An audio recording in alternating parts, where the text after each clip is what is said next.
हम लोग जानेंगे 9th क्लास का जो सेकेंड चैप्टर है साइंस का। उसका नाम है क्या हमारे आसपास के पदार्थ शुद्ध हैं। इस चैप्टर के बारे में हम लोग जानेंगे। इस चैप्टर में जितने भी क्वेश्चन आंसर है एक एक करके समझा जाएगा और कुछ एक्स्ट्रा क्वेश्चन भी देखा जाएगा, ऑब्जेक्टिव क्वेश्चन भी देखा जाएगा। चलिए एक एक करके समझा जाए। जो आप लोग का एनसीईआरटी का जो पृष्ठ संख्या 16 है उसमें का जो क्वेश्चन है पहला क्वेश्चन है, पदार्थ से आप क्या समझते हैं। तो इसका आंसर होगा पदार्थ वह है जिसमें उपस्थित सभी कण समान रासायनिक प्रकृति के होते हैं। ठीक है। अगला क्वेश्चन है दूसरा, समांगी और विषमांगी मिश्रण में अंतर बताएं। तो समांगी मिश्रण जो होता है, देखिए बता दें कि समांगी मिश्रण वह मिश्रण है जिसमें मिश्रित पदार्थों के अवयव समान रूप से मिले होते हैं, उसे हम लोग समांगी मिश्रण कहते हैं। तो वो कौन मिश्रण कहलाते हैं? समांगी मिश्रण। अब जैसे समझते हैं, जैसे में तो जैसे होता है आप लोगों का नमक का विलयन, चीनी का विलयन, ये होता है समांगी विलयन। अब विषमांगी मिश्रण समझते हैं। तो विषमांगी मिश्रण वह मिश्रण है जिसमें मिश्रित पदार्थों के अवयव समान रूप से जो होते हैं समान रूप से नहीं मिले होते हैं, उसे हम लोग विषमांगी मिश्रण कहते हैं। जैसे बालू और चीनी का मिश्रण, यानी बालू और चीनी का मिला देंगे तो ये एक प्रकार का विषमांगी मिश्रण कहलाएगा।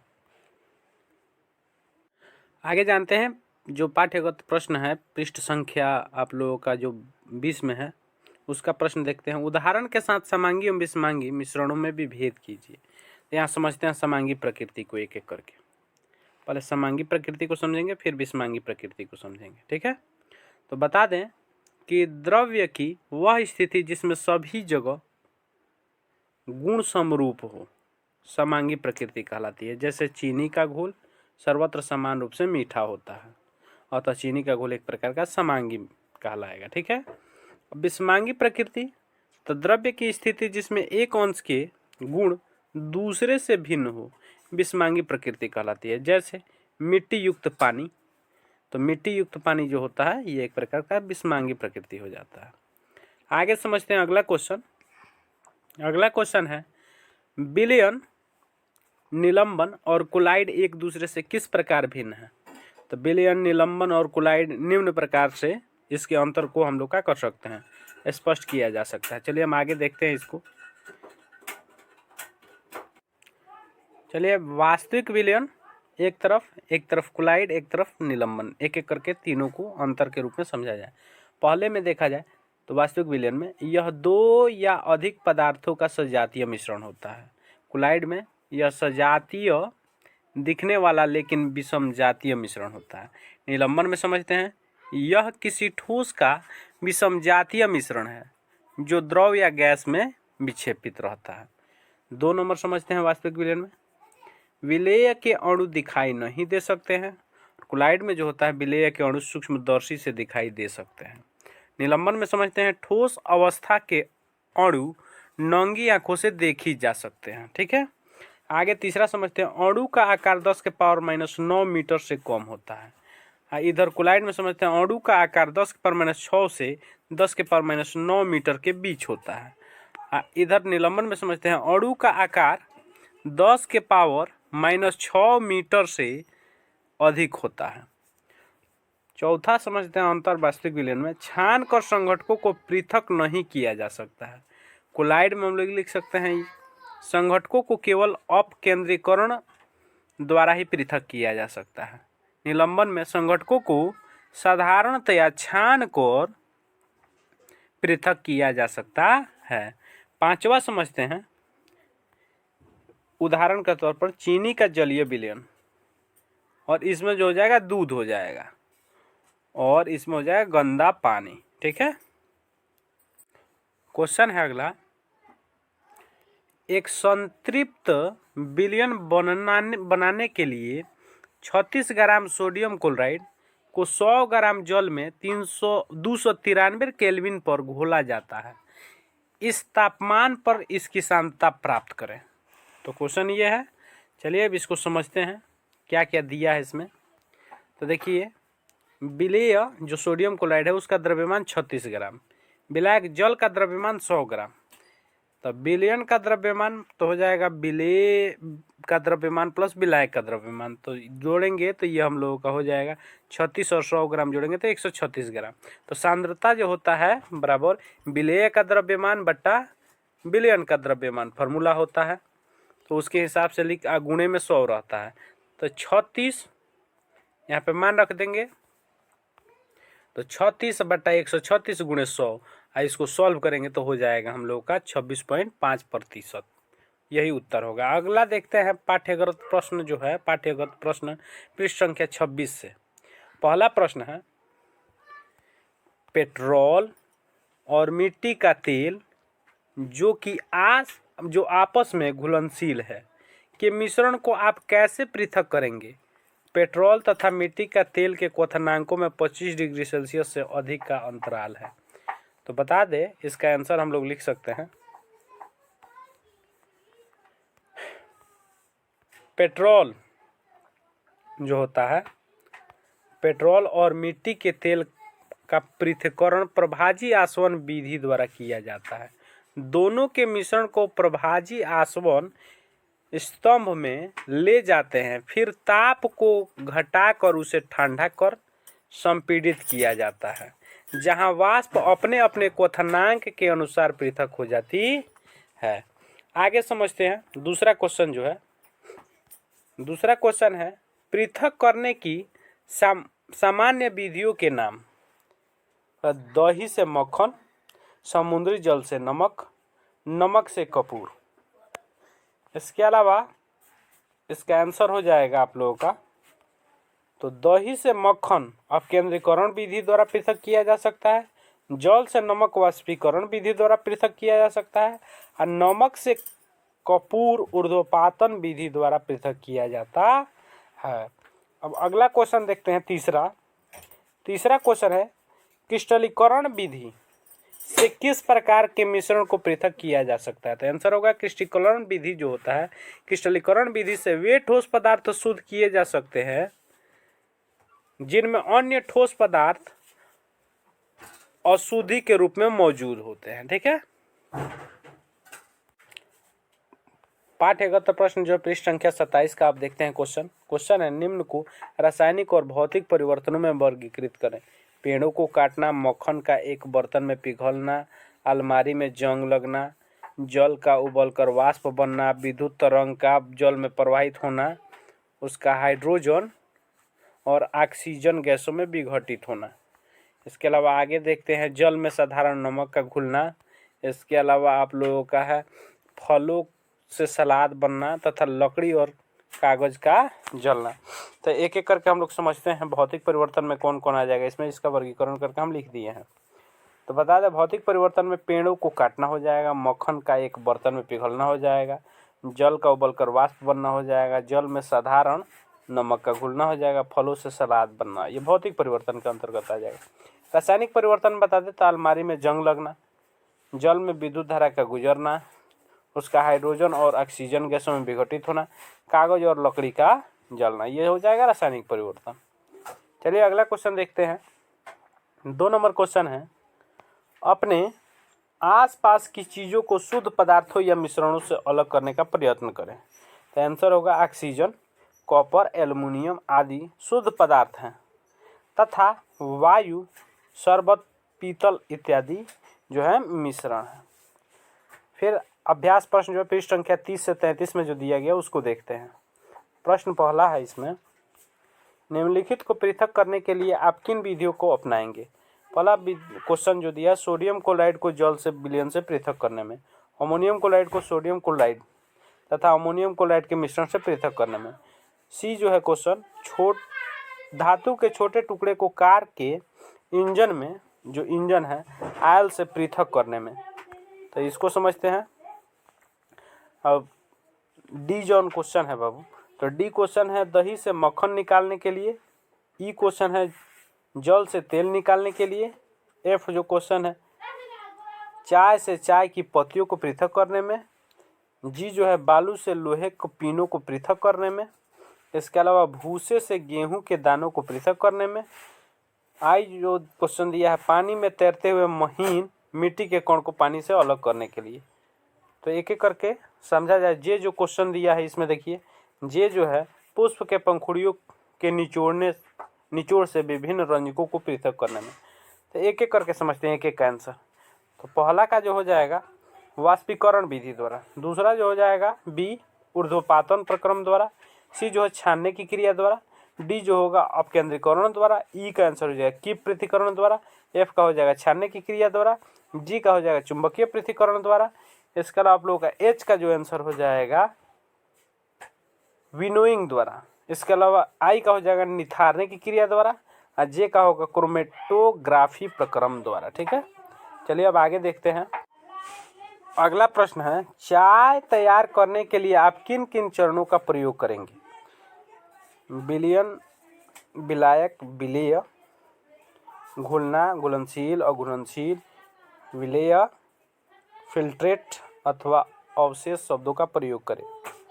तो इसमें हम बता दें, इसका आंसर हो जाएगा आप लोगों का चाय बनाते समय हम निम्नलिखित चरणों का प्रयोग करेंगे। तो 1 नंबर चरण, एक पतीली में थोड़ा पानी विलायक गर्म करें। फिर दूसरा चरण में हम क्या करेंगे, एक केतली में थोड़ी चाय पत्तियाँ विलेय डाल देंगे। फिर उसके बाद तीसरे चरण में उबलते पानी को केतली में डाल दें और पत्तियों को कुछ देर फूलने दें, यह एक विलयन में बदल जाएगा। चौथा चरण में क्या करेंगे, 1 कप में चीनी विलेय डाल देंगे। और फिर 5वां चरण में क्या करते हैं, विलयन को केतली में हिलाते हैं। ठीक है, फिर उसके बाद छठा चरण में क्या किया जाता है कि छलनी से छान कर विलयन को कप में डालें, 2 छोटे छोटे चम्मच दूध डालें, चम्मच से मिलाएं। अब चाय तैयार है। चाय की पत्तियां अवशेष छन्नी में रह जाएगी, जबकि चाय छन्ना हुआ विलयन के रूप में घुल जाएगी। चीनी और दूध घुलनशील विलेय है, जबकि चाय की पत्तियां जो है अघुलनशील विलेय है। इस तरह से हम लोग समझे। आगे समझते हैं। तीसरा जो क्वेश्चन है, प्रज्ञा ने 3 अलग अलग पदार्थों की घुलनशीलता को विभिन्न तापक्रम या तापमान पर जांचा तथा नीचे दिए गए आंकड़ों को प्राप्त किया। प्राप्त हुए परिणामों को 100 ग्राम जल में विलेय पदार्थ की मात्रा जो संतृप्त विलयन बनाने हेतु पर्याप्त है निम्नलिखित तालिका में दर्शाया गया है। तो आगे देखते हैं तालिका को। तालिका जो है विलेय पदार्थ में आप लोगों को दिया गया है। पोटेशियम, अब तापमान हो गया केल्विन में 283, 293, 313, 333, 353, यही है। एक एक करके समझा जाए, इसको देखा जाए। चलिए, पोटेशियम नाइट्रेट यहाँ पे 21, 32, 62, 106 ये दिया गया है, यानी तालिका में हम लोग को ये क्वेश्चन के रूप में इस तरह से दे दिया है। चलिए इसको देखते हैं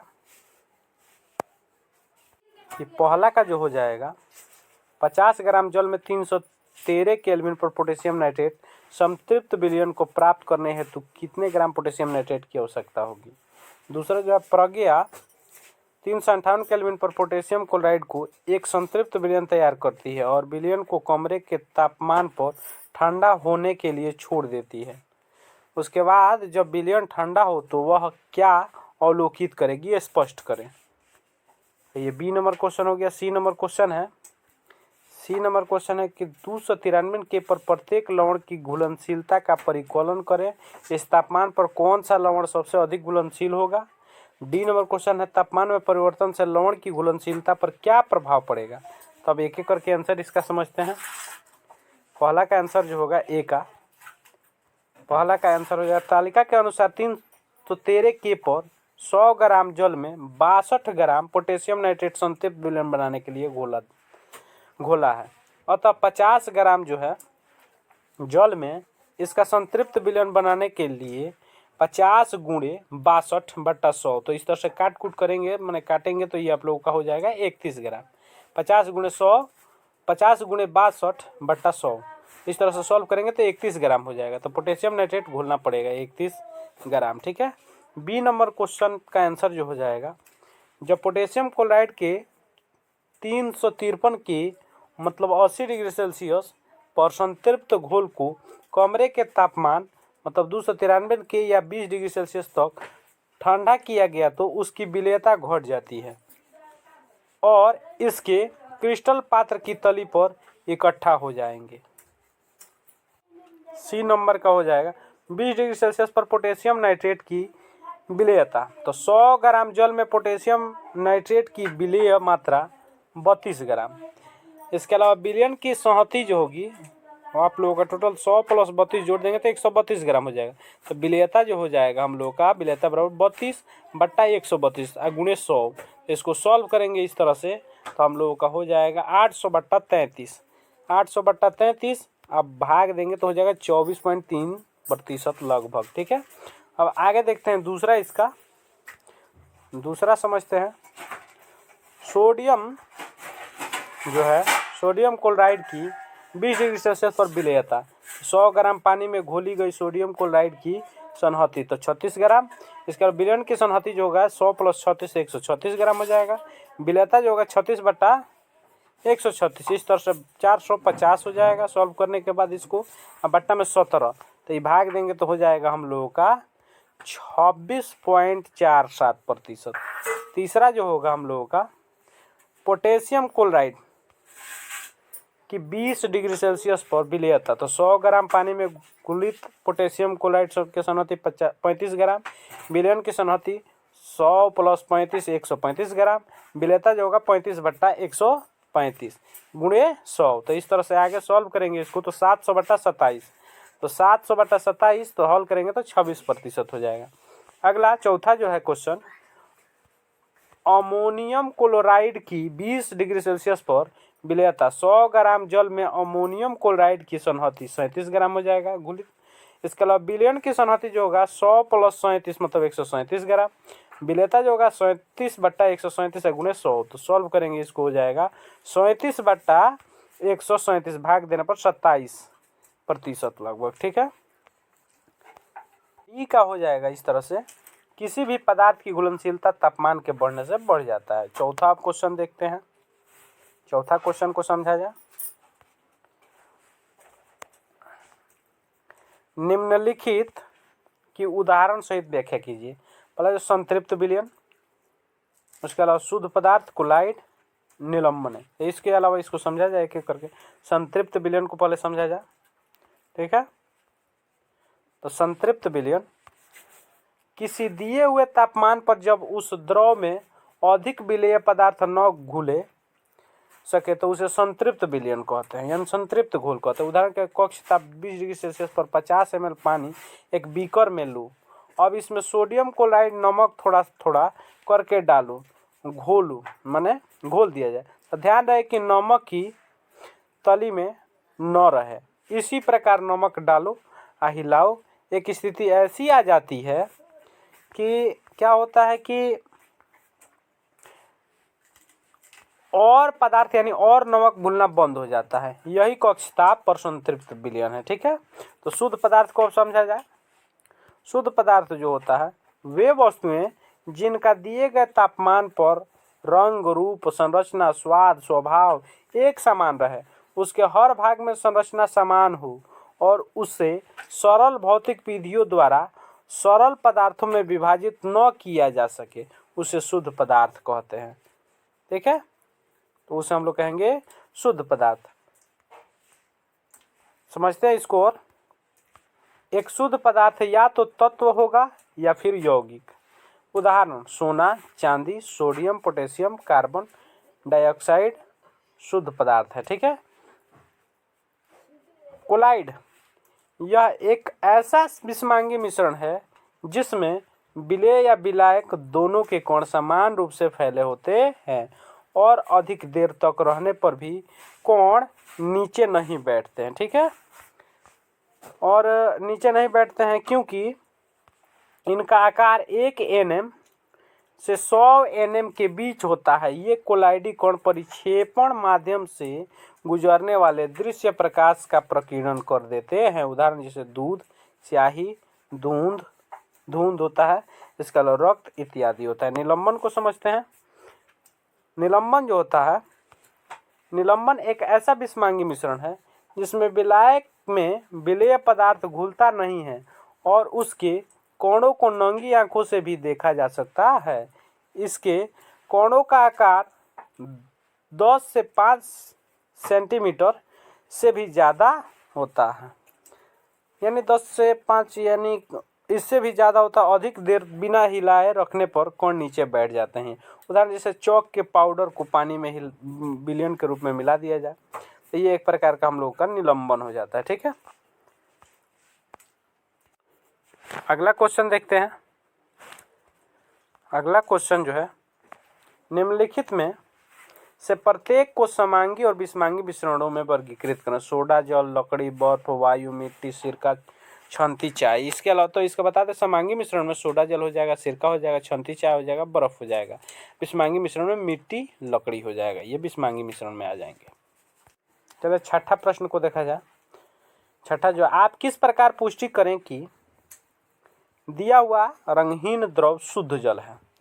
तो आंसर होगा रंगहीन तरल पदार्थ किसी भी भौतिक विधि द्वारा और अधिक सरल पदार्थों में विभाजित नहीं किया जा सकता। यदि इसे वाष्पित किया जाए तो शेष कुछ नहीं बचता। इसलिए दिया गया जो होता है तरल शुद्ध पदार्थ है। दिया गया जो तरल होता है वह शुद्ध पदार्थ होता है। दिए गए तरल विद्युत विच्छेदन करने पर हाइड्रोजन तथा ऑक्सीजन आयतन के अनुसार 2:1 के अनुपात में प्राप्त होती है। अतः दिया गया तरल जल है जो एक यौगिक है। दिया गया तरल वायुमंडलीय दाब पर 373 केल्विन पर उबलने लगता है, जो कि शुद्ध जल का क्वथनांक है। अतः दिया गया तरल शुद्ध जल है। ठीक है, आगे समझते हैं। 7 नंबर जो क्वेश्चन है, निम्नलिखित में से कौन सी वस्तुएं शुद्ध पदार्थ हैं? तो बर्फ है, दूध है, हाइड्रोक्लोरिक अम्ल है, लोहा है, कैल्शियम ऑक्साइड है। क्वेश्चन में और दिया गया है, एफ में पारा दिया गया है। पारा के अलावा आप लोगों का ईंट दिया गया है, लकड़ी दिया गया, वायु दिया गया है। तो शुद्ध पदार्थ इनमें से बता दें आप लोग को। निम्न में से शुद्ध जो पदार्थ है, शुद्ध पदार्थ आप लोगों का है बर्फ, लोहा, हाइड्रोक्लोरिक अम्ल, कैल्शियम ऑक्साइड है, पारा है। ये सब शुद्ध पदार्थ है।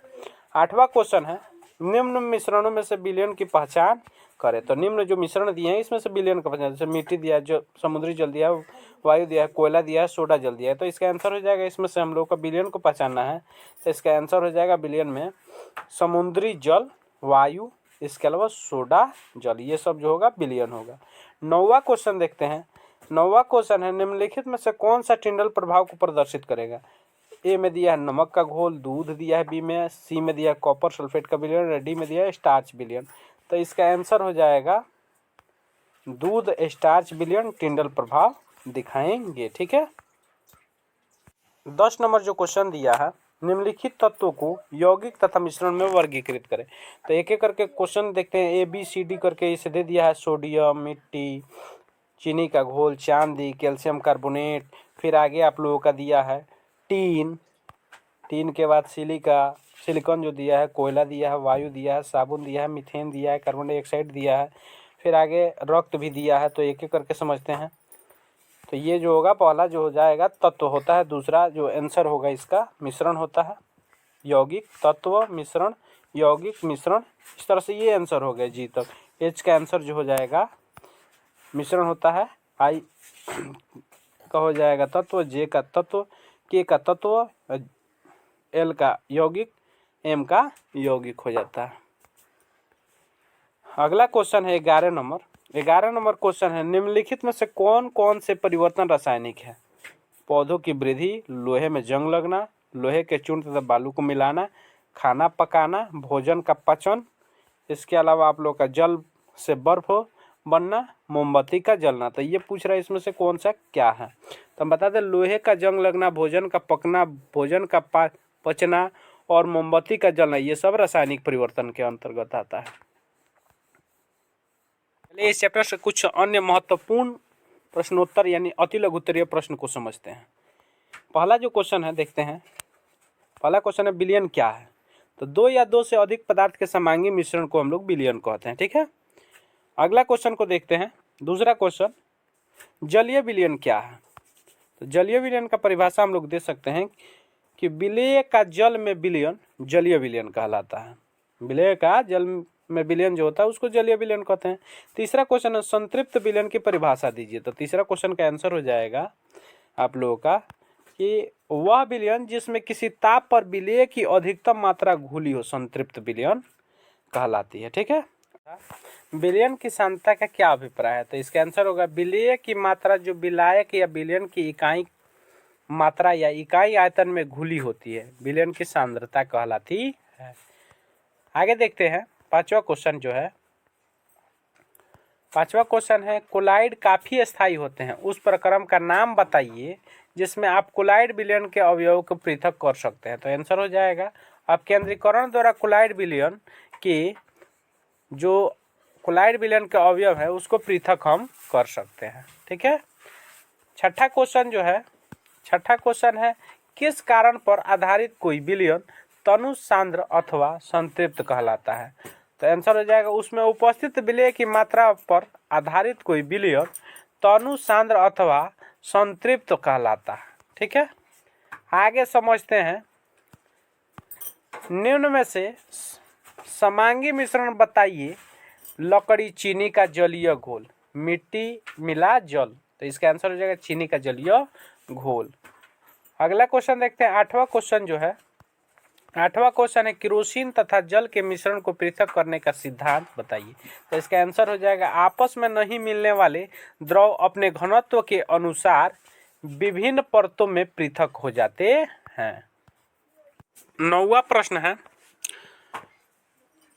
नौवां प्रश्न है उस प्रक्रम का नाम बताइए जिसे आप जल और एल्कोहल के मिश्रण को पृथक करने के लिए प्रयोग करेंगे। तो एल्कोहल और जल के मिश्रण को प्रभाजी आसवन विधि द्वारा पृथक किया जा सकता है, इसका आंसर हो जाएगा। ठीक है, आगे देखते हैं 10वां प्रश्न जो है।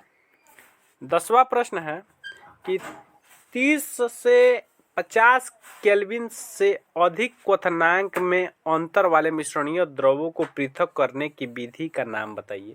तो साधारण आसवन विधि होता है, उसका आंसर हो जाएगा। ठीक है, साधारण आसवन। ठीक है, अगला 11 नंबर क्वेश्चन देखते हैं। 11 नंबर जो क्वेश्चन है चीनी के संतृप्त विलयन का तापमान 5 डिग्री सेल्सियस बढ़ाने पर क्या होगा? तो आंसर हो जाएगा चीनी के संतृप्त विलयन का तापमान 5 डिग्री सेल्सियस बढ़ाने पर विलयन असंतृप्त हो जाएगा। 12वां क्वेश्चन देखते हैं। 12 नंबर जो क्वेश्चन है दो घुलनशील द्रवों को आप किस तकनीक से पृथक करेंगे? तो आंसर हो जाएगा दो अघुलनशील द्रवों को पृथक्करण कीप द्वारा पृथक करेंगे। इसके अलावा 13वां जो क्वेश्चन है, 13वां क्वेश्चन है किसी कोलाइडी विलयन में उसके कोणों को आकार क्या होगा? उसके कोणों का आकार क्या होगा? तो आंसर कोलाइडी विलयन में उसके कोणों का आकार 10 से 7 सेंटीमीटर तथा 10 से 5 सेंटीमीटर के बीच होगा। ठीक है, 10 के पावर -7 होना चाहिए। ठीक है, यहाँ पे आप लोगों को बता दें 10 के पावर -7 सेंटीमीटर तथा 10 के पावर -5। ठीक है, पावर में -5 लिखिएगा, इसके बीच होता है। ठीक है, अगला क्वेश्चन देखते हैं। 14 नंबर जो क्वेश्चन है ऊर्ध्वपातन पदार्थ क्या है? तो इसका आंसर होगा वह पदार्थ जो गर्म करने से ठोस अवस्था से सीधे गैसीय अवस्था में बदल जाते हैं, ऊर्ध्वपातन कहलाता है। 15वां क्वेश्चन है दो ऊर्ध्वपातन पदार्थों के नाम बताइए। तो इसका आंसर हो जाएगा कपूर, अमोनियम क्लोराइड। फिर 16वां क्वेश्चन देखते हैं। 16वां जो है लोहे की पीन लकड़ी के बुरादे में मिल गई है, इन्हें कैसे अलग करेंगे? आंसर होगा बुरादे में मिली लोहे के पीनों को चुंबक द्वारा अलग करेंगे। 17वां क्वेश्चन है, 17वां क्वेश्चन है कि वायु के विभिन्न घटक किस प्रक्रम द्वारा अलग किए जाते हैं?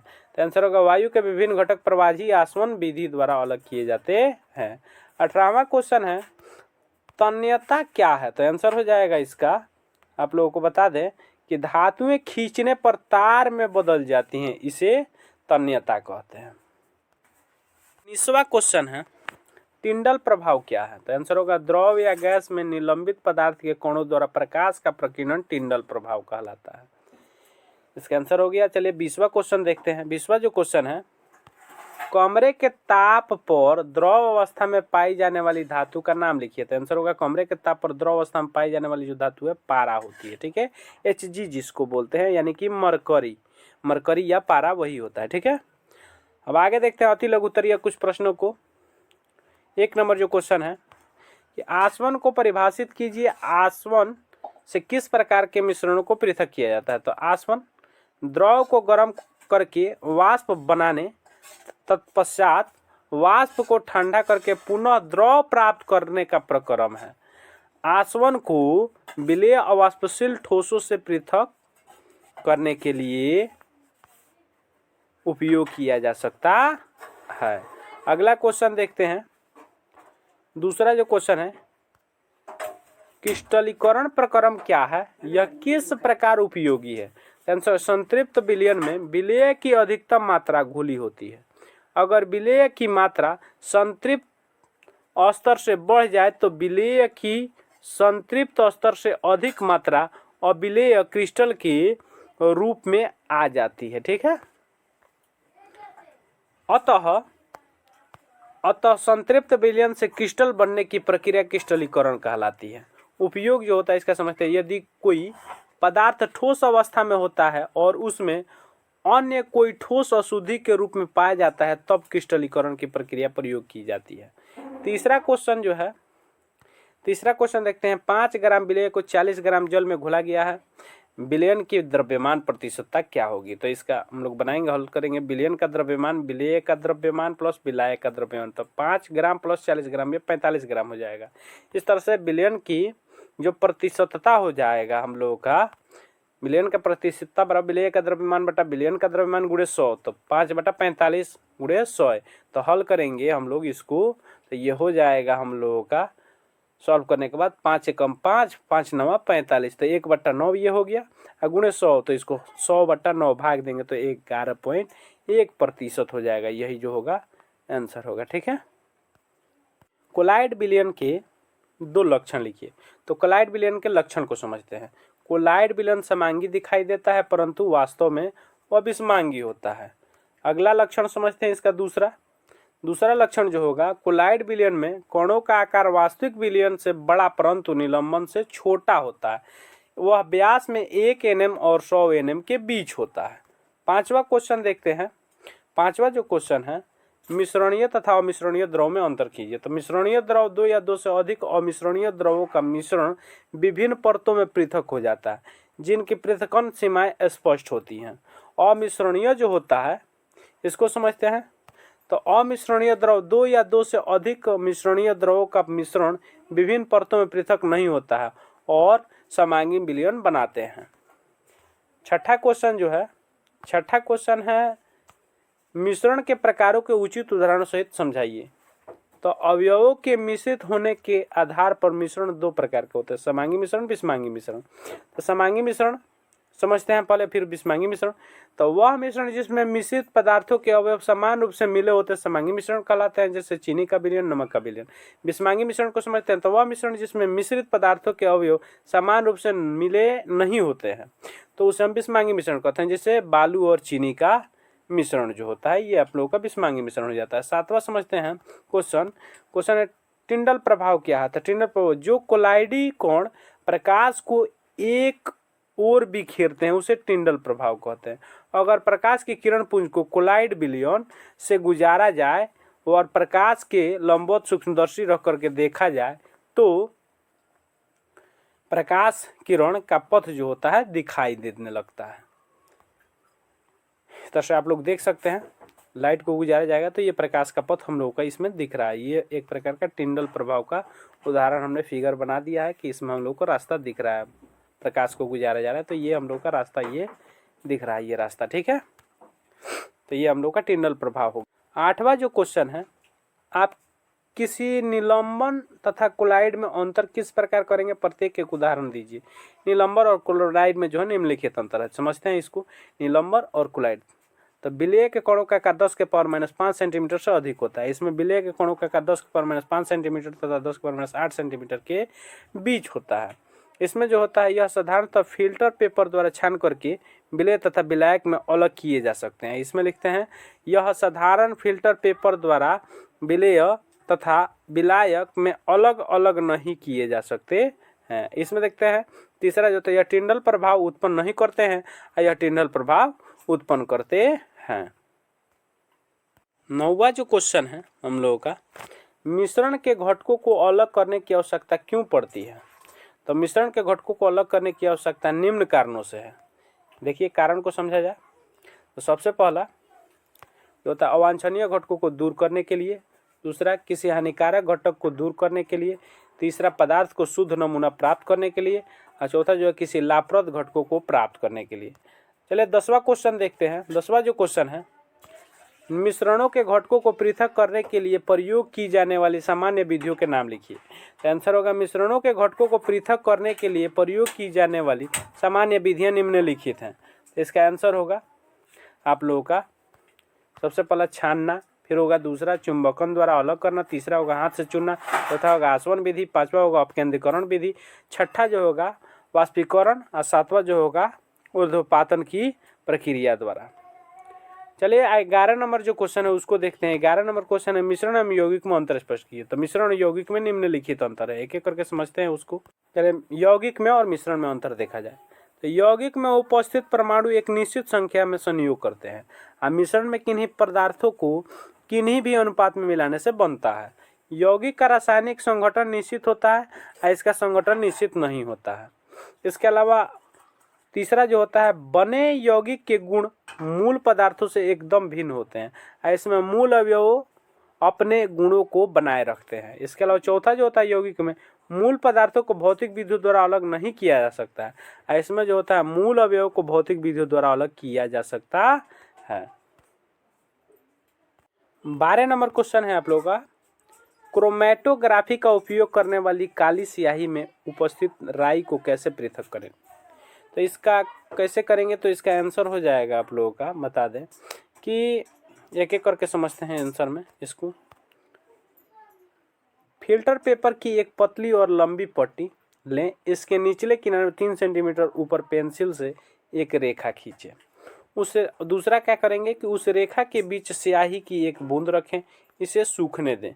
फिर तीसरा काम क्या करते हैं तो तीसरा काम है कि जार में जल लें, उसमें हम फिल्टर पेपर को इस प्रकार रखें कि इस जल की सतह ठीक ऊपर रहे।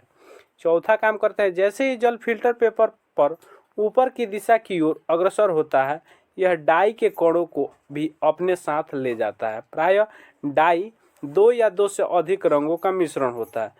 रंग वाला जो घटक होता है जो कि जल में अधिक घुलनशील है तेजी से ऊपर उठता है और इस प्रकार रंगों का पृथक्करण हो जाता है। चलिए आगे देखते हैं 13 नंबर जो क्वेश्चन है इसको समझा जाए। 13 नंबर जो प्रश्न है, कैल्शियम कार्बोनेट को गर्म करने पर कैल्शियम ऑक्साइड तथा कार्बन डाइऑक्साइड प्राप्त होता है, क्या यह भौतिक या रासायनिक परिवर्तन है? बी नंबर क्वेश्चन में कह रहा है उपयुक्त अभिक्रियाओं में प्राप्त उत्पादों के क्या तुम एक अम्लीय तथा क्षारीय विलयन बना सकते हो, यदि हाँ तो रासायनिक अभिक्रिया का समीकरण लिखिए। चलिए इसको देखते हैं आंसर में। इसका आंसर हो जाएगा हम लोग का यह एक रासायनिक परिवर्तन है और बी में हम अम्लीय तथा क्षारीय विलयन बना सकते हैं। तो इसका उदाहरण दे रहे हैं। एक नंबर CO + H2O तो CaOH2 ये क्षारीय विलयन हो गया, CO2 + H2 तो HaCO3 तो ये हम लोगों का हो जाएगा, इस तरह से बन जाता है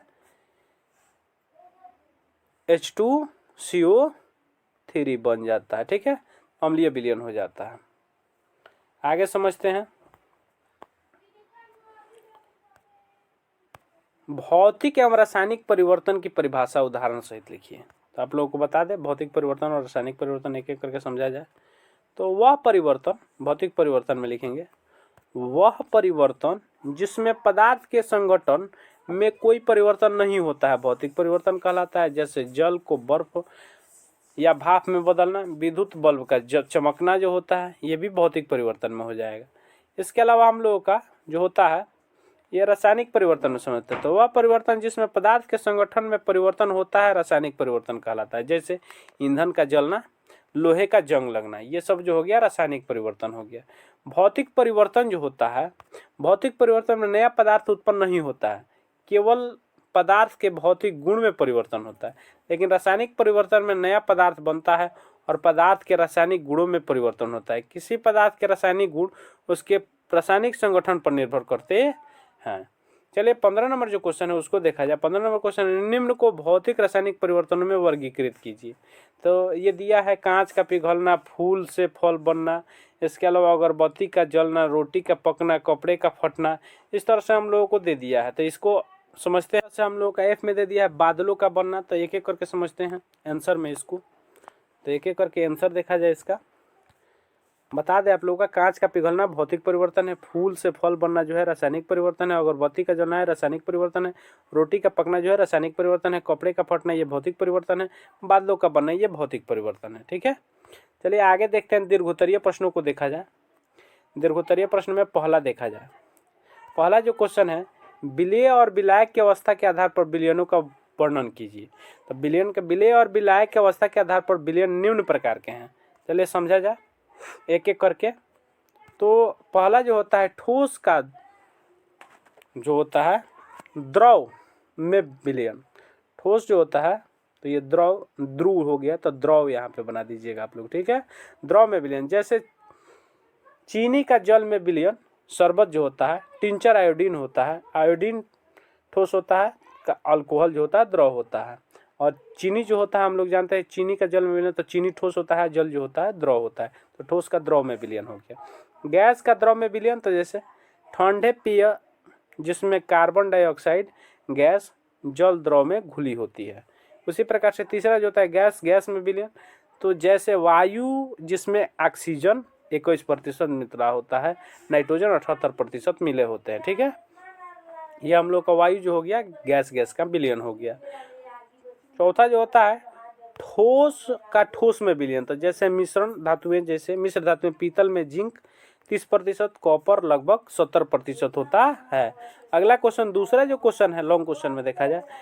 दूसरा क्वेश्चन है, निलंबन वास्तविक विलयन का कोलाइड विलयन को उदाहरण देते हुए परिभाषित कीजिए। तो इसका आंसर हो जाए, जब विलयन दो पदार्थों का घोल बनता है तब विलेय के कोण, परिक्षेपण कोण व विलायक परिक्षिप्त माध्यम जो होता है कहलाता है। परिक्षिप्त माध्यम जो होता है में परिक्षेपण कणों के आकार के आधार पर, उसके आधार पर विलयन 3 प्रकार के होते हैं। वास्तविक विलयन, तो वास्तविक विलयन को समझा जाए पहले। तो वास्तविक जो विलयन होता है, जब परिक्षिप्त माध्यम में परिक्षेपण कणों का व्यास 10⁻⁻8 सेंटीमीटर, यहाँ पर पावर में होना चाहिए, होता है, तो परिक्षेपण कर परिक्षिप्त माध्यम में दिखाई नहीं देते हैं। इस प्रकार का विलयन वास्तविक विलयन कहलाता है। उदाहरण, जल में नमक या चीनी का घोल। वास्तविक विलयन में परिक्षेपण कणों का सूक्ष्मदर्शी द्वारा नहीं देखा जा सकता है।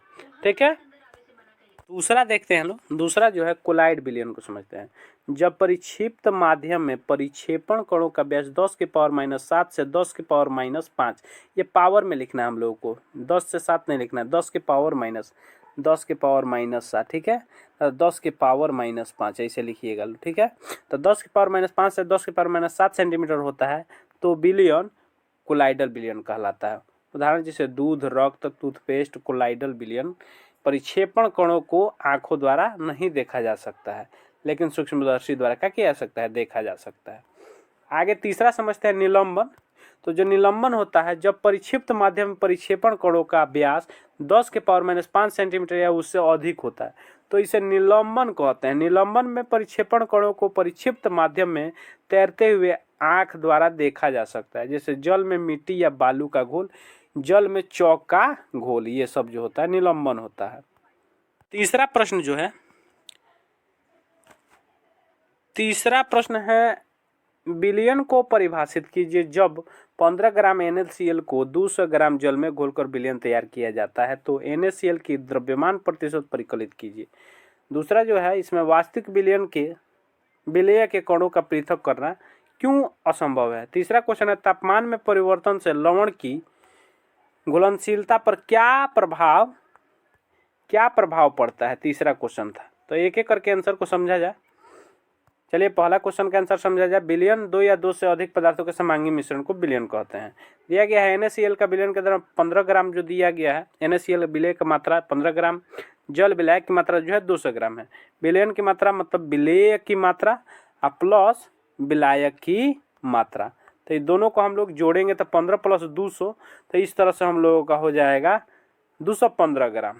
प्रतिशत सांद्रता तो विलेय की मात्रा बटा विलयन की मात्रा गुणे 100, तो 15 × 100 बटा 215, तो भाग देंगे गुना करके तो ये हो जाएगा 6.976%।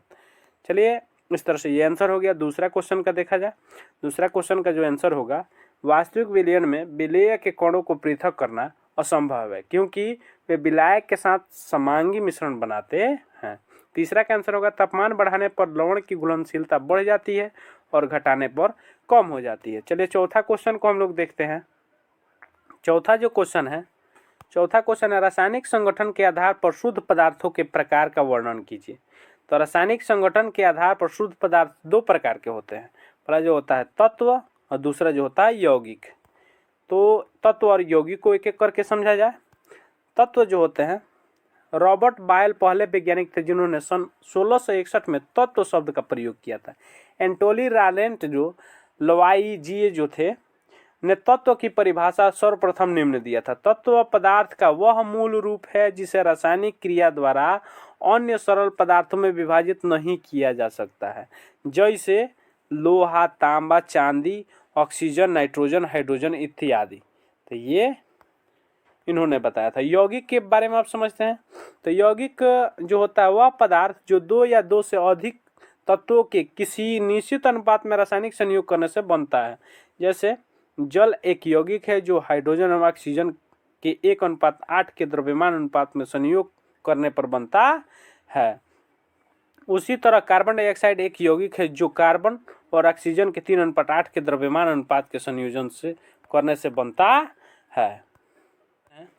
पांचवा क्वेश्चन है, निम्नलिखित मिश्रण के अवयवों को पृथक करने की विधि बताइए। तो सल्फर प्लस रेत प्लस चीनी आयरन रेतन। तो इसको समझते हैं। इसका आंसर जो होगा, आंसर इसका हो जाएगा, इस मिश्रण के 4 अवयव हैं, सल्फर, रेत, चीनी, आयरन, रेतन। तो यानी मिश्रण के ऊपर से एक चुंबक को कई बार चलाते हैं। आयरन रेतन चुंबक द्वारा आकर्षित हो जाता है, वह चुंबक पर चिपक जाता है और पृथक हो जाता है। चीनी गंधक तथा रेत शेष मिश्रण पानी में क्या करते हैं कि डालकर विडोलन करते हैं, उसको हिलाते हैं। इससे जल में चीनी घुल जाती है। छानने पर जब उसको छाना जाता है तो छनित्र में चीनी का विलयन प्राप्त होता है।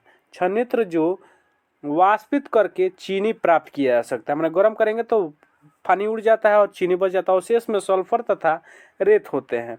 उसके बाद क्या होता है कि सल्फर तथा रेत के मिश्रण को कार्बन डाइऑक्साइड जो होता है कार्बन डाइसल्फाइड के साथ हिलाते हैं, जिससे सल्फर कार्बन डाइसल्फाइड में घुल जाता है और रेत बिना घुले मतलब क्या होता है कि घुले रहता है, बिना घुले रहता है। छानने पर सल्फर विलयन के रूप में छनित्र में प्राप्त होता है। कार्बन डाइसल्फाइड के वाष्पन से सल्फर प्राप्त किया जा सकता है। रेत फिल्टर पेपर पर अवशेष के रूप में बच जाता है। चलिए छठा जो क्वेश्चन है इसको देखते हैं। छठा जो क्वेश्चन है कि अधातुएं किसे कहते हैं, धातुएं किसे कहते हैं, गुण धर्मों को समझाइए। तो धातुएं समझते हैं। धातु एक तत्व है जो अघातवर्ध्य तथा तन्य होता है, विद्युत संचारित करता है। धातुओं के कुछ उदाहरण हैं, जैसे समझते हैं। आयरन मतलब लोहा, copper, aluminium, zinc, silver, gold, platinum, chromium, ये सब जो होते हैं धातु होते हैं। सोडियम, पोटेशियम, मैग्नीशियम, इसके अलावा आप लोगों का निकील और आप लोगों का होता है cobalt, tin, lead, cadmium, mercury, antimony, ये तत्व मरकरी जो होते हैं ये सब द्रव के रूप में पाए जाते हैं। ये सब धातुएं होते हैं। एक तत्व को मरकरी को छोड़ करके ये सिर्फ द्रव होता है, ये भी धातु ठोस धातु नहीं होता है। धातुओं के गुण धर्म समझते हैं हम। तो धातुओं के प्रमुख गुणधर्म नीचे दिए गए हैं, एक एक करके हम लोग समझते हैं इसको। पहला समझते हैं धातुएं अगाध वर्ध्य। इसका अर्थ है कि धातुओं को हथौड़े से पतली सीटों में बिना टूटे पीटा जा सकता है। गोल्ड, सोना, सिल्वर, चांदी धातुएं उत्तम आघात वर्ध्य धातुओं में कुछ हैं। एल्युमिनियम, कॉपर, तांबा धातुएं भी अधिक आघात वर्ध्य धातुएं हैं। इन सभी धातुओं को मतलब क्या करते हैं कि हम हथौड़े से अत्यंत पतली महीन चादर के रूप में काटा जा सकता है, जो पन्नी कहलाती है। उदाहरण सिल्वर, चांदी जो होता है धातु को उसकी उच्च आघात वर्ध्यता के कारण हथौड़े से महीन रजत पत्तियों में कूटा जा सकता है। चांदी रजत पत्तियों का उपयोग मिठाइयों को सजाने में किया जाता है।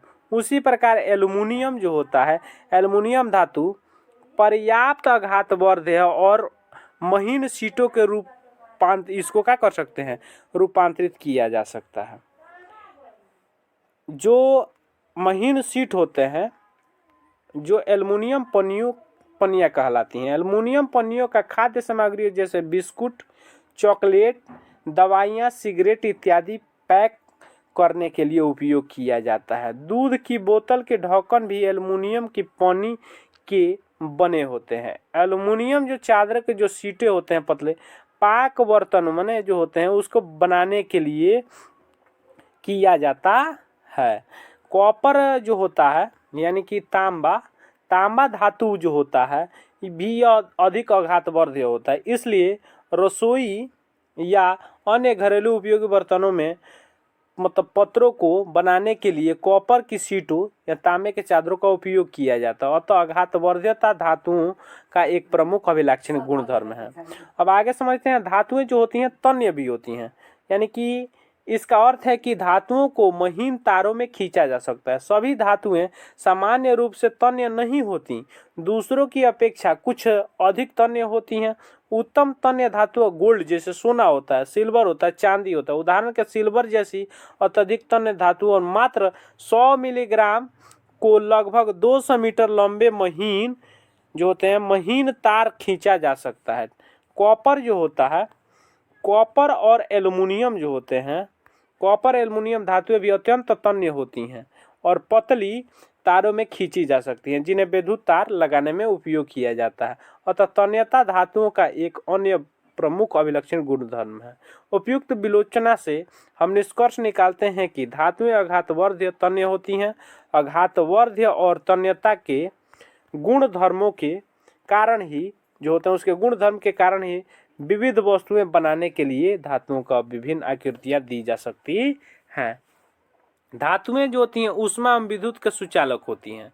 इसका अर्थ हुआ ये ऊष्मा और विद्युत का सुचालक होती हैं। इसका अर्थ मतलब ये हुआ कि धातुएं ऊष्मा और विद्युत को अपने में से आसानी से प्रवाहित होने देती हैं। धातुएं सामान्यतः ऊष्मा की सुचालक होती हैं। ऊष्मा का चालन ऊष्मा का चालकता भी कहलाता है। सिल्वर जो चांदी धातु होता है ऊष्मा का उत्तम चालक है, उसकी सबसे अधिक ऊष्मा का चालकता होता है। कॉपर और एल्युमिनियम धातुएं भी ऊष्मा की अत्यंत जो होती हैं अत्यंत सुचालक होती हैं, अत्यंत सुचालक हैं। पाक जो बर्तन होते हैं, पाक जो कुकिंग वाले होते हैं तथा जल पात्रों जो होते हैं इत्यादि को प्रायः कॉपर अथवा एल्युमिनियम धातुओं का बनाया जाता है, क्योंकि वे ऊष्मा की अत्यधिक सुचालक होती हैं। धातुओं में ऊष्मा का हीनतम चालक लेड है। मरकरी धातु भी ऊष्मा का हीन चालक होता है। चौथा जो बात होता है, धातुएं प्रायः दृढ़ होती हैं, उनमें उच्च तनन सामर्थ्य होती हैं। इसका अर्थ है कि धातुएं बिना टूटे भारी बड़े भारों को रोक सकती हैं। उदाहरण जैसे आयरन धातु स्टील के रूप में उच्च तनन सामर्थ्य वाली अत्यंत दृढ़ होती है। इसके कारण आयरन धातु को सेतु या पुलों, भवनों, रेल पटरियों, इसके अलावा आप लोगों का गार्डरों, मशीनों, वाहनों, चेनों इत्यादि के निर्माण में उपयोग किया जाता है।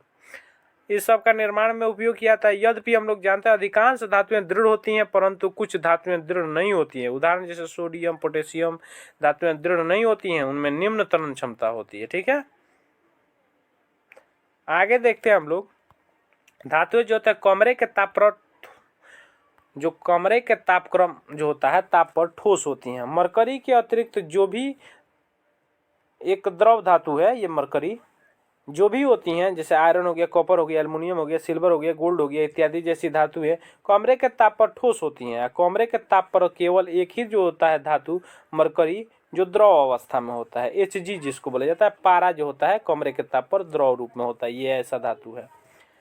धातु का सामान्यतः, तो यहाँ समझते हैं धातुओं का सामान्यतः, तो उच्च गलनांक और क्वथनांक होता है। इसका अर्थ है कि अधिकांश धातुएं उच्च तापों पर गलित वाष्पित होती हैं। उदाहरण तो आयरन 1535 डिग्री सेल्सियस के उच्च गलनांक वाली धातु है। इसका अर्थ है कि 1535 डिग्री सेल्सियस के उच्च ताप तक गर्म करने पर ठोस आयरन गलता है और द्रव आयरन गलित आयरन में परिवर्तित होता है। कॉपर जो होता है धातु भी 1083 डिग्री सेल्सियस उच्च गलनांक होता है इसका। यद्यपि कुछ जो होते हैं, कुछ अपवाद भी हैं। उदाहरण सोडियम और पोटेशियम धातुओं का गलनांक 100 डिग्री सेल्सियस से कम होते हैं।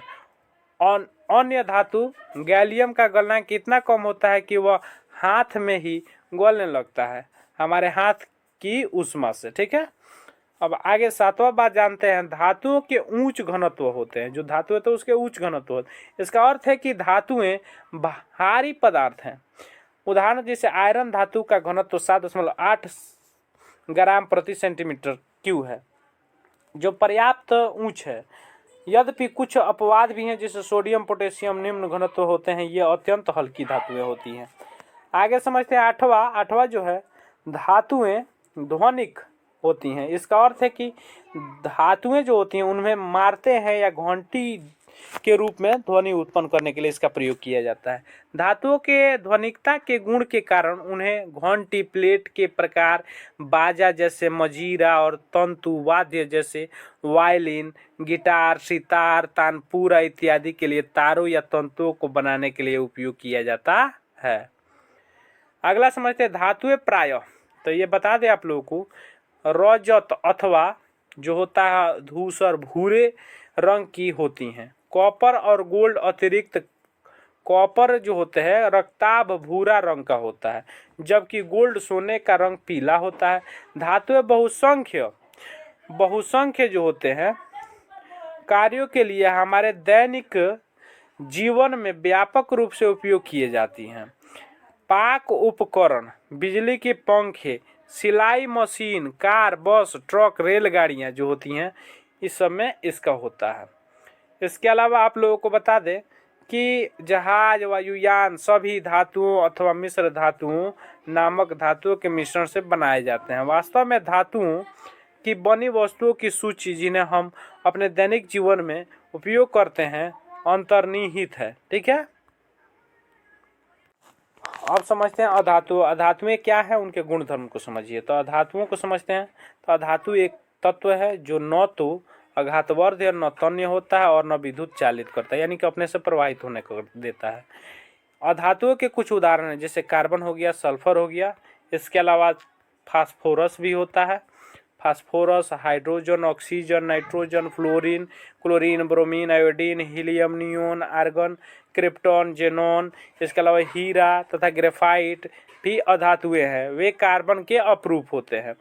कमरे के ताप पर सभी धातुएं जो होती हैं, जैसे ब्रोमीन के अतिरिक्त सबका होता है, एक द्रव सिर्फ होता है ब्रोमीन, और बाकी जब जो होते हैं कमरे के ताप पर ठोस होते हैं। चलिए आगे समझते हैं। ठोस भी होती है, गैस भी होती है कमरे के ताप पर, लेकिन सिर्फ द्रव रूप में एक ब्रोमीन होता है। अधातु में जो होता है, अधातुओं के गुण धर्म को समझते हैं। तो अधातुओं के भौतिक गुण धर्म धातुओं के भौतिक गुण धर्म के बिल्कुल विपरीत होते हैं। अधातुओं के प्रमुख भौतिक गुण धर्म नीचे दिए गए हैं, समझते हैं एक एक करके। अधातु जो होते हैं, अधातु आघातवर्ध नहीं होते हैं। अधातुएं भंगुर होती हैं। इसका अर्थ है कि अधातुओं को हथौड़े से पतली चादरों के रूप में नहीं पीटा जा सकता है। जब हथौड़े से मारा जाता है तो अधातुएं छोटे छोटे टुकड़ों में टूट जाती हैं। जैसे सल्फर होता है, इसके अलावा फास्फोरस होता है। इसके अलावा ठोस धातुएं होती हैं जो अधातुएं जो होती हैं जो आघातवर्ध्य नहीं है, उन्हें थोड़े से पतली चादरों में पीटा नहीं जा सकता, अतः अधातु की हम पतली चादरें नहीं प्राप्त कर सकते हैं। सल्फर और फास्फोरस अधातुएं भंगुर हैं, हथौड़े से जब पीटी जाती हैं तो वे छोटे छोटे टुकड़ों में टूट जाती हैं और भंगुरता ठोस अधातुओं का अभिलक्षण गुणधर्म है।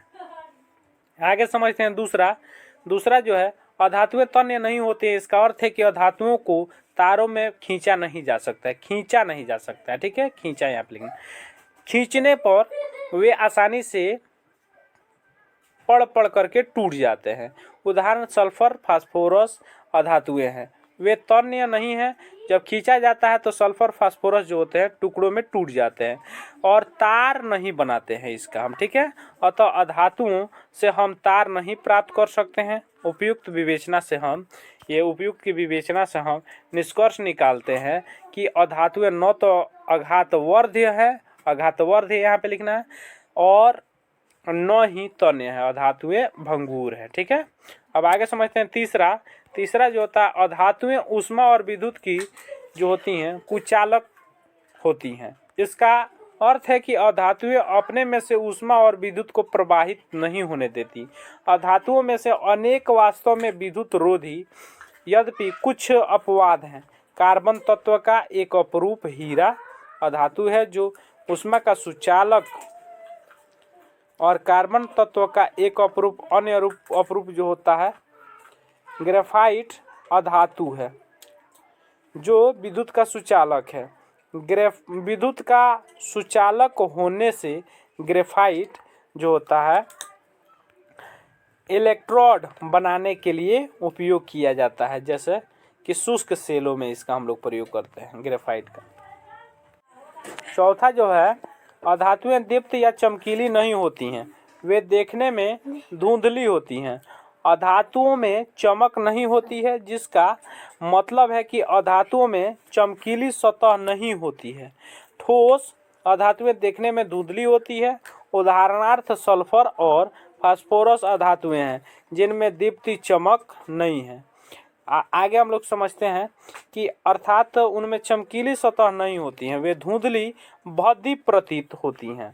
यानी कहने का मतलब वो भद्दी प्रतीत होती हैं। यद्यपि जो होती हैं एक अपवाद है आयोडीन दीप्त, जो आयोडीन होता है चमकीली होती है, आकृति वाली अधातु होती है, उसमें चमकीली ऊपरी सतह होती है आयोडीन में, धातुओं की भांति जो होती है। इसके अलावा अधातु में हम पांचवा बात समझते हैं। पांचवा जो होता है, अधातुएं आमतौर पर जो होती है मृदु होती हैं। हीरे के अतिरिक्त, क्योंकि अत्यंत कठोर अधातु है हीरा, अधिकांश ठोस धातुएं काफ़ी मृदु होती हैं, वे चाकू से आसानी से काटे जा सकते हैं। उदाहरण जैसे सल्फर फास्फोरस, इसके अलावा अधातुएं में है, इसके अलावा काफ़ी मृदु हैं जो चाकू से आसानी से काटा जा सकता है। केवल एक अधातु कार्बन हीरे के रूप में जो होता है अत्यंत कठोर है। वास्तव में जो होता है हीरा जो कार्बन का एक अपरूप है, ज्ञात है, कठोरतम प्रकृति का जो पदार्थ होता है। इसके अलावा छठा बात जानते हैं, अधातुएं जो होती हैं दृढ़ नहीं होती हैं, उनमें निम्न तनन सामर्थ्य होती है। इसका अर्थ है कि अधातुएं बड़े भारी भारों को बिना टूटे रोक नहीं सकती है। उदाहरण था जैसे ग्रेफाइट एक अधातु है जो टूट नहीं, मतलब दृढ़ नहीं है, उसमें निम्न तनन सामर्थ्य होती है। जब ग्रेफाइट चादर पर भारी भार रखा जाता है तो वह टूट जाता है। सातवां बात जानते हैं कि अधातुएं कमरे के ताप पर ठोस, द्रव अथवा गैस में हो सकती है। अधातुएं सभी तीन अवस्थाओं ठोस, द्रव, गैस में हो सकती हैं। उदाहरण के लिए जैसे कार्बन, सल्फर, फास्फोरस ठोस धातुएं हैं, ब्रोमीन द्रव अधातु है, और ये जो होती हैं कार्बन, सल्फर, फास्फोरस ये ठोस अधातु हैं। इसके अलावा ब्रोमीन द्रव अधातु है, जबकि hydrogen, oxygen, nitrogen, chlorine gas जो है ये अधातु हैं। इसके अलावा आप समझते हैं आठवां जो है, अधातुओं की तुलनात्मक रूप से निम्न गलनांक और क्वथनांक होते हैं। ग्रेफाइट के अतिरिक्त जो अत्यंत उच्च गलनांक वाली अधातु है, इसका मतलब है कि अधातुएं तुलनात्मक रूप से निम्न ताप पर गलती और वाष्पित होती हैं। जैसे सल्फर 119 डिग्री सेल्सियस पर इस निम्न गलनांक वाली अधातु है, आयोडीन जो है, आयोडीन भी 113 डिग्री सेल्सियस ताप से निम्न गलनांक वाली अधातु है। केवल एक अधातु ग्रेफाइट का अत्यंत उच्च गलनांक 3700 डिग्री सेल्सियस होता है। अधिकतर अधातुओं के अत्यंत निम्न गलनांक होते हैं, जिसके कारण वे कमरे के ताप पर गैसों में उपस्थित होते हैं, गैस के रूप में उपस्थित होते हैं। नौवा बात समझते हैं। नौवा जो है, अधातुओं के निम्न घनत्व होते हैं। इसका अर्थ है कि अधातुएं हल्के पदार्थ हैं। उदाहरण सल्फर 2 ग्राम प्रति सेंटीमीटर क्यूब निम्न घनत्व वाला ठोस अधातु है, जो काफी निम्न है। गैसीय अधातुओं का घनत्व अत्यंत निम्न होता है। एक अधातु आयोडीन का यद्यपि उच्च घनत्व होता है। इसके अलावा 10वां जो बात होता है, अधातुएं वनिक यानी ध्वनिक होती हैं। यहाँ पे ध्वनिक लिखना है, ठीक है। अधातुएं ध्वनिक नहीं होती हैं। इसका अर्थ है कि ठोस अधातुएं जब उन्हें मारा जाता है तो घंटी ध्वनि उत्पन्न नहीं होती, यानी टन टन की या ठन ठन की आवाज़ उत्पन्न नहीं होती है, ठीक है। जैसे घंटी के जैसे बजाते हैं इस तरह से आवाज़ उत्पन्न नहीं होता। अगला जो क्वेश्चन है 8वां, कोलाइड का संक्षिप्त वर्णन कीजिए। तो कोलाइडों को निम्नलिखित 7 वर्गों में भी वर्गीकृत किया जा सकता है। एक एक करके समझते हैं। सबसे पहला जो है सॉल होता है। सबसे पहला जो होता है सॉल होता है। इसके अलावा ठोस सॉल होता है, उसके बाद एरोसॉल होता है, उसके बाद इमल्सन होता है, फोम होता है, इसके अलावा ठोस फोम होता है, उसके बाद जेल होता है। तो एक एक करके हम लोग समझते हैं सबको। चलिए एक एक करके समझा जाए। सॉल को समझा जाए पहले। तो जो सॉल होता है, सॉल एक कोलाइडल है। इसमें नन्हे ठोस कण द्रव माध्यम में परिक्षिप्त होते हैं। सॉलों के उदाहरण है जैसे स्याही, साबुन विलयन, स्टार्च विलयन, अधिकांश पेंट प्रलेप जो होते हैं। इसके अलावा ठोस सॉल का उदाहरण को हम लोग समझते हैं। ठोस सॉल में, सॉलिड सॉल में, ठोस सॉल एक कोलाइडल है जिसमें ठोस कण ठोस माध्यम में परिक्षिप्त होते हैं। ठोस सॉल का उदाहरण रंगीन रत्न पत्थर, माणिक्य, कांच के समान। इसके अलावा आप लोगों का होता है एरोसोल। एरोसोल एक कोलाइडल है जिसमें ठोस अथवा द्रव गैस वायु रहित में परिक्षिप्त होता है। कोलाइडो जिनमें गैस में ठोस परिक्षिप्त होता है के उदाहरण है धुआं, धूम जो वायु में, कालिख और स्वचालित वाहन निष्कासन। एरोसोल जिनमें गैस में द्रव परिक्षिप्त होता है के उदाहरण है केस स्प्रे, कोहरा, कुहासा और मेघ या बादल जो होते हैं। इसके अलावा हम लोग समझते हैं इमल्सन को समझते हैं। तो इमल्सन जो पायस इसको हिंदी में कहा जाता है, एक कोलाइडल है जिसमें एक दो की अत्यंत छोटी सूक्ष्म बूंदें दूसरे द्रव, मतलब एक द्रव की अत्यंत छोटी, यहाँ पे द्रव होगा, ठीक है। तो द्रव की अत्यंत छोटी सूक्ष्म बूंदें दूसरे द्रव जो उसके साथ मिश्रणीय नहीं है में परिक्षिप्त होती है, इमल्सन के उदाहरण है। जैसे दूध, मक्खन और फेम, जो फेस क्रीम होता है, दूध, मक्खन और फेस क्रीम होता है, ये इमल्सन का उदाहरण हो जाएगा। फोम को समझते हैं। तो फोम जो होता है, फोम झाग, इसको समझते हैं एक कोलाइडल है जिसमें ठोस माध्यम में गैसीय परिक्षिप्त होती है। फोम के उदाहरण हैं अग्निशामक आग, जैसे साबुन के बुलबुले, शेविंग क्रीम और बियर झाग। छठा जो है ठोस फोम। ठोस फोम को समझते हैं। ठोस फोम एक कोलाइडल जिसमें ठोस माध्यम में गैसीय परिक्षिप्त होती है। ठोस फोम के उदाहरण है जैसे रोधी फोम, फोम रबड़, स्पंज इत्यादि। तो 7वां समझते हैं जेल को। तो जेल जो होता है, जेल एक अर्ध ठोस कोलाइड है जिसमें द्रव के परिक्षिप्त ठोस कणों को लगातार जलक होता है, यानी कि जालक के रूप में ये होता है यहाँ पे। तो जेल के उदाहरण जैसे जेलियाँ, इसके अलावा आप लोगों का होता है जिलेटिन, ये जो होते हैं जेल के उदाहरण हैं। कोलाइडल तकनीक। तो पहला सॉल होता है, तो इसमें परिक्षिप्त अवस्था ठोस होता है, परिक्षेपण माध्यम द्रव होता है। तो इस उदाहरण में स्याही, साबुन विलयन, स्टार्च विलयन, अधिकांश पेंट्स होते हैं। ठोस सॉल में समझते हैं ठोस होता है परिक्षिप्त प्रवस्था, परिक्षेपण प्रवस्था होता है ठोस, रंगीन रत्न पत्थर, माणिक्य, कांच के समान। इसके अलावा एरोसोल में समझते हैं कि ये जो होता है परिक्षेप प्रवस्था होता है ठोस होता है पहला, इसमें गैस होता है, फिर धुआं, स्वचालित वाहन निष्कासन। इसके अलावा दूसरा जो होता है द्रव परिक्षिप्त प्रवस्था में, फिर इसमें होता है परिक्षेपण माध्यम में गैस, इससे जैसे केस स्प्रे होता है, कोहरा होता है, कुहासा होता है, मेघ होता है। इसका इमल्सन में समझते हैं द्रव, परिक्षिप्त प्रवस्था में या परिक्षेपण माध्यम में होता है द्रव, जैसे दूध, मक्खन, फेस क्रीम।